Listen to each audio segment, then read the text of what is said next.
I say ID cards, who thinks of Gordon Jackson?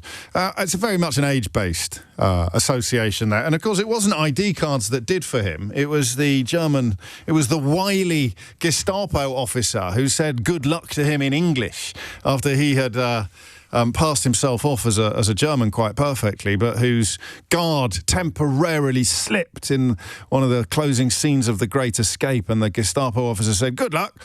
And Gordon Jackson's character said, thank you very much. He's Scottish, by the way. and he got caught as a consequence of that. And I only mention it because whenever I've turned my attention to ID cards in the past, digital ID cards, I've often found myself thinking of The Great Escape. Probably the first time as a kid that I became conscious of the practice of being asked to produce your papers on pain of punishment. Papers, please. Papers, please. I won't do a German accent. But papers, please, would be the instruction that you received. That's what we saw on The Great Escape. And I thought, I don't want to be like that because I don't want to be like the Nazis, which is a fairly good rule in life, isn't it? Be less Nazi. And yet, ID cards, I don't think can be exclusively associated with that particular regime. Why are they in the news today? I will tell you. Keir Starmer is looking into the idea of what the Daily Mail describes as Blair-style ID cards, and they describe it as one way of fighting illegal immigration, which does seem to be exercising much of the chattering classes at the moment. The Prime Minister is said to have become convinced by the benefits. The Cabinet appears to be in agreement. Number 10 is now working on the idea, the Observer reported yesterday, which, by the way, has become a cracking read. It was a good read before, don't get me wrong, but it's a very different organ now, the Observer. I don't know if you've cast an eye over it. Power of newspapers is very, very much on the wane, but if you enjoy nice, sort of informative reads, the Observer's getting something right. And it was in that newspaper yesterday that the report of an imminent rollout, or a possible rollout, was reported, with the objections being, I love this phrase, practical rather than philosophical. So the current problems with introducing it would involve practicalities as opposed to philosophies. I want to talk about the philosophical element of it. And I want to do it as fully and frankly as possible. I genuinely want to know, early doors, why you have a problem with this idea. 0345 6060 973.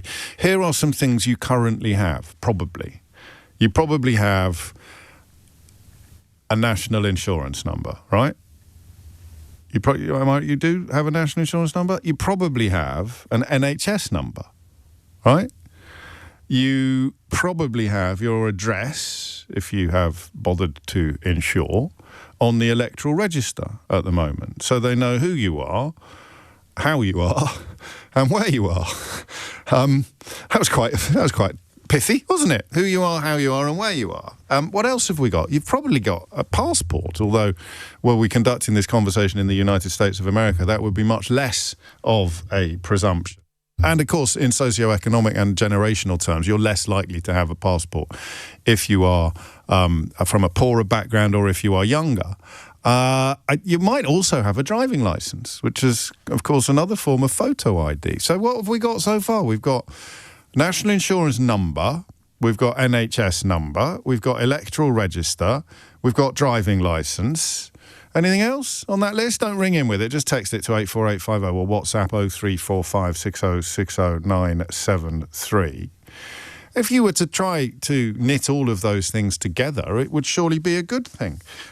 Also, I mean, look, genuinely illegal migration, people who are not here with valid asylum claims and valid refugee status. Unfortunately, we're living in a country at the moment where many deeply unpleasant people are desperately trying to conflate all of those issues to the point where essentially anybody who might be considered a bit foreign-looking is adjudged to be a criminal, either in full flight or waiting to happen. I don't know, and I didn't know whether I was going to talk about it or not, actually, but I don't know if you saw some of the responses to Rishi Sunak at the weekend, simply posting Happy Yorkshire Day to people and reminding them on social media that Yorkshire is his home. You know when something hideous has happened, because For those of us who no longer go on Elon Musk's platform, some stories break out of it onto other places because of the sort of second-hand reporting of it. And some of the responses to that, I mean,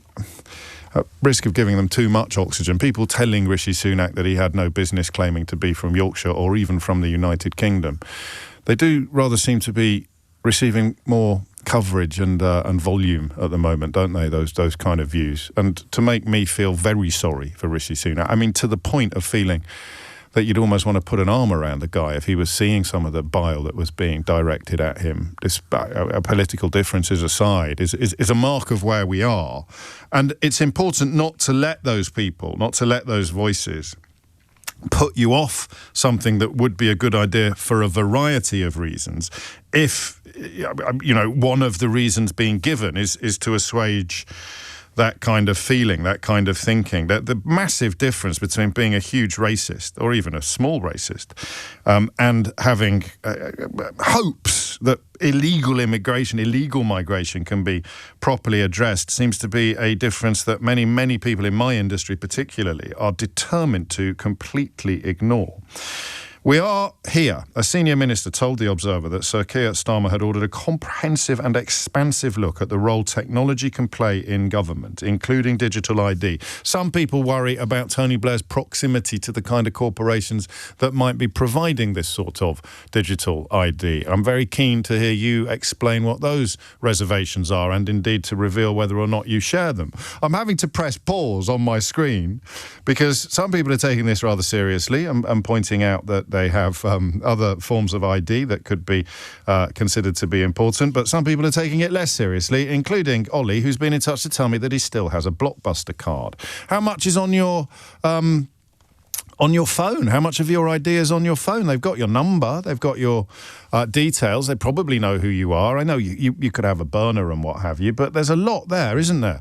Paul's Tesco Club card will reveal to whoever got hold of it what all of his appetites involved and quite possibly what he was having for tea tonight. So I wonder, sitting here in 2025, opening this conversation with a reference to a film set in the 1940s that probably came out in the 1960s. I didn't double check whether or not the world has turned so much that the whole concept of an ID card means something very different in the 21st century to what it would have meant in the early 20th century. I also think we need a word for this. This is one of those topics where windows to other countries would be, or windows from other countries would be really helpful. The idea that we sit here wringing our hands and having philosophical debates about the notion of a digital ID card feels not only anachronistic potentially, but also insular. I want to know what happens in other countries and whether or not any problems have presented themselves. How do you feel as somebody with perhaps a foot in two populations about the United Kingdom's historic resistance to this idea? And where does that resistance come from? So if the objections to the latest plans are practical rather than philosophical, it falls to us to examine what the philosophical objections are. I don't know if you were listening last week when we talked about facial recognition technology and by Fred Scott in Uxbridge, and it pains me to say this because he'll never let me forget. I think he may have closed down the entire conversation forever when it comes to future sinister regimes by pointing out that if a future sinister regime were to come in to power tomorrow, the first thing they would do is all the sinister things that we were worried about a future sinister regime doing. So it's all very well saying, I like ID cards now, but imagine if a British Donald Trump got into power, where would we be then? If a British Donald Trump got into power and thought that he could accelerate his evil mission by bringing in digital ID cards, he'd bring in digital ID cards tomorrow. Ditto facial recognition technology. It's a splendid idea now in our pluralistic liberal democracy, but what if a dictator got in? And then what would he do with it? Well, if a dictator got in, he would probably introduce facial recognition technology in a very malign and sinister way immediately. So it's not, I don't think, and I wouldn't mind you actually taking a swing at this because I don't like zingers particularly unless I've come up with them myself. I don't think that argument brooks much criticism, but if you think that it does, 0345 6060973. You also have a tax code, as Ben points out. Your bank information, the data would simply establish that you are of this population. You are of this economy. You are part of this country. So what is not to like? Hit the numbers now. You will get through.